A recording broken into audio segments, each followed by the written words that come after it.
तुमच्यासोबत. तर सिलेंडर जपून वापरा. मी आत्ताच कामावरून घरी आलो, अर्जंटमध्ये यायला लागलं. सिलेंडर जपून वापरा. सगळं मित्रांनो, मला किती मोठा घाम फुटलेला आहे. आता तुम्ही बघा, घरामध्ये कोणीच नाही आहे आणि सिलेंडर बघा, सिलेंडर कसं ठेवलेलं आहे इथं. हे बघा, हे बघू शकता. सिलेंडर पूर्ण काढून मी भरायला गेलो होतो.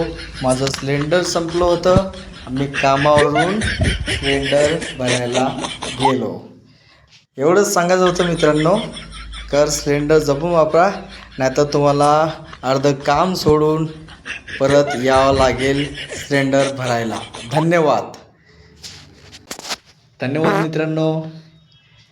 सिलेंडर संपलं होतं आणि एवढं सांगत होतं, सिलेंडर जपून वापरा, नाहीतर तुम्हाला अर्धं काम सोडून सिलेंडर भरायला यावं लागेल. म्हणून सांगत होतो, सिलेंडर जपून वापरा.